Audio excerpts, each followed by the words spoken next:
Speaking of generational wealth, did you know even the Rockefellers are in on this? Oh, yeah, for real. The Rockefellers have been using spendthrift trusts for decades.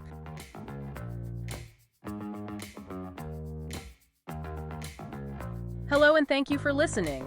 Welcome to the Afterburn, where Jake Carter and I break down the latest episodes of the Ignition Path podcast. I'm Ava Morgan, and every week we dive into the conversations between host Kyle Goodnight and his incredible guests. And we're here to give you a thoughtful review. No fluff, no bias, just our honest take on the topics discussed. That's right, Ava. Pulling out the nuggets of wisdom and sometimes debating the finer points. We've got plenty to discuss, so let's dive into it. Hey everyone, and welcome back. Ready for a deep dive into a topic that's usually, well, kind of hush-hush? We're talking spendthrift, trusts, those powerful tools that can help safeguard your assets and maybe even give your tax burden a haircut. And to help us navigate this, we're taking cues from an entrepreneur who's been there, done that, Sally Geeman. It's really interesting how Sally went from facing a very common entrepreneurial headache, those surprise capital gains taxes, to mastering a strategy you usually only hear about from, the ultra-wealthy. Yeah, and it's a story so many entrepreneurs know all too well. Sally was flipping properties like a pro, right? She sold seven bank-owned properties in just 1 year. But then, wham, her tax bill was through the roof. She went from paying, get this, $50,000 in taxes to a jaw-dropping $78,000. And it wasn't just about moving up a tax bracket. It was like a wake-up call that she needed a whole new game plan for managing her wealth. Totally. And that's where spendthrift trusts enter the picture. Instead of freaking out, Sally took action. For 5 months, she dove headfirst into studying these trusts, determined to figure out how they ticked and if they could be her saving grace. And what she discovered was pretty eye-opening. Spendthrift trusts. They're not your run-of-the-mill living trusts. Nope. These bad boys offer a whole other level of asset protection and tax advantages, which explains why they've been a closely guarded secret among the super rich for, well, ages. Speaking of generational wealth, did you know even the Rockefellers are in on this? Oh, yeah, for real. The Rockefellers have been using spendthrift trusts for decades, managing wealth across, get this, 7 generations. We're talking almost 400 family members, all under one EIN. That's mind-blowing. So after soaking up all this knowledge, Sally decided to take the plunge herself and set up her own spendthrift trust back in 2019. And let's just say the results. They speak for themselves. In just 3.5 years, she was able to shrink her tax burden significantly, saving a serious chunk of change. But even more importantly, she realized that this knowledge, it was like a superpower she could share with other entrepreneurs. Absolutely, and sure she did. Sally didn't keep this under wraps. She became like the trust guru in her real estate circles, teaching everyone about spendthrift trusts and eventually building a whole business around spreading this knowledge beyond just real estate. Her mission became crystal clear: to make this information accessible to everyone, not just those with those trust fund names we all know. Okay, so we've established that spendthrift trusts are like this elite financial strategy whispered about in like mahogany-lined rooms for years. But let's break it down. What makes them so powerful? What are the actual benefits? Think of a spendthrift trust as like a fortress for your assets. It's not just about dodging taxes, although that's a major perk for sure. It's about shielding your wealth from, well, threats. Threats like, say, lawsuits. You got it. Imagine you're slapped with a lawsuit, right? But your assets, they're tucked away safely inside a spendthrift trust. Legally speaking, they're often not considered your personal assets.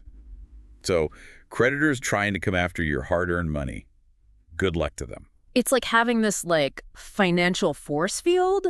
I'm hooked. Tell me more. Okay, get this. Sally told us about a client of hers in Chicago who owned over 100 rental properties. One day, he's in the car accident, and bam, he gets hit with this massive lawsuit. We're talking $500,000. Whoa, that's terrifying. It is, right? But here's the kicker. Because all his assets were held in a trust, the lawsuit was basically thrown out as frivolous. It just goes to show how valuable that extra layer of protection can be. That's amazing. So spendthrift trusts can help shield your assets from lawsuits. Got it. But what about taxes? How do they actually work their magic there? Let's talk taxes. And remember, we're not just talking about hopping between those 7 tax brackets. It's got to be more strategic than that. Way more. Spendthrift trusts give you the power to shift your income and assets strategically, potentially leading to some serious tax optimization. This is especially huge for entrepreneurs and independent contractors because, let's face it, their tax landscape can be a bit of a maze. And speaking of entrepreneurs and those independent contractors, Sally had this client, right, who was absolutely killing it in the digital marketing world. Oh yeah, this guy was raking it in $100,000 in just the first 5 months of 2024. Get out. No way. Yeah, and get this. By using a Spendthrift trust, he managed to save a cool $33,000 in taxes for the rest of the year. See, that's what I'm talking about. That kind of strategy, that's what can really move the needle for business owners. But it's not all about dodging lawsuits and outsmarting the tax man, right? Spendthrift trusts also give you this level of privacy that's like gold these days. You're not going to find it just anywhere. You hit the nail on the head. Think about it. When you set up an LLC or an S-Corp, boom, that information is out there for the world to see, public record. But with a Spendthrift trust, you've got that extra layer of discretion. It's like your assets get to go incognito. Exactly.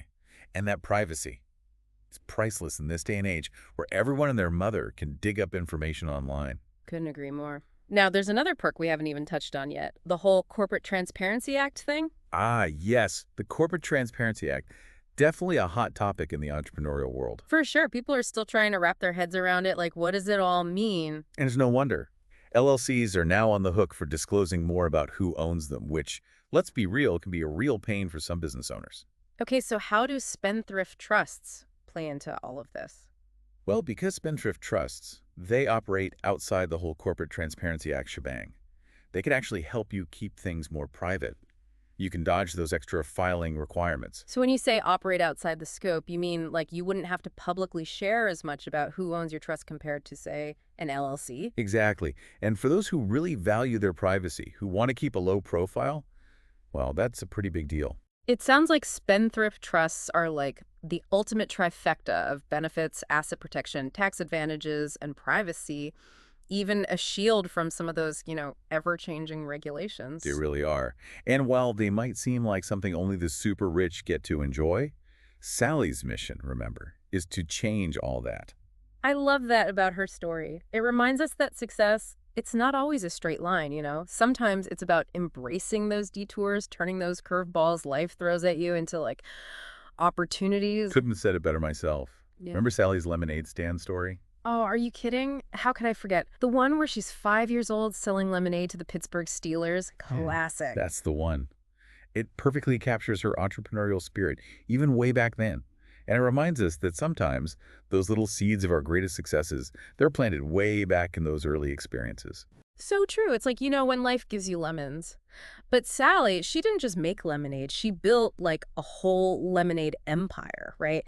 And then turned around and said, hey, here's the blueprint. You can do it too. Inspiring stuff. Totally. It really drives home the importance of, staying curious, being open to learning new things, and then actually taking action. Right. Putting it all into practice. 100%. Now, I'm thinking some of our listeners might be wondering, okay, the spendthrift trust thing, that's great, but is it right for me? Is this for everyone? I was going to say, that's the million-dollar question. And it's important to remember, there's no magic formula, no one-size-fits-all, right? Sally's big thing is that these trusts are especially powerful for entrepreneurs, independent contractors, anyone with, significant assets they want to protect. It's about building that fortress we were talking about, that financial security. Right. Being proactive, thinking ahead, minimizing those risks. Sounds like anyone who's serious about, leveling up their financial game should at least explore it, see what it's all about. Exactly. And if you're feeling a little overwhelmed, like, where do I even start? Trust me, I get it. That's where Sally's whole mission of making this information accessible comes in. Her website is a goldmine, tons of resources to guide you. Awesome. We'll definitely link that up in the show notes for everyone. So as we wrap up this deep dive, here's a thought to chew on. Imagine, just for a second, what could you achieve if you had that extra layer of financial peace of mind?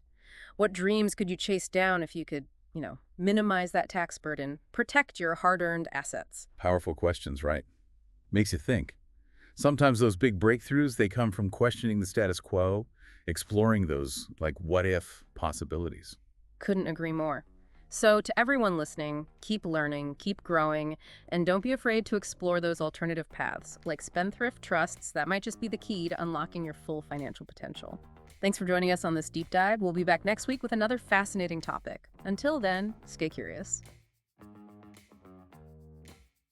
All right, that's it for today's review on the Afterburn. Thanks for joining us as we broke down another awesome episode of the Ignition Path podcast.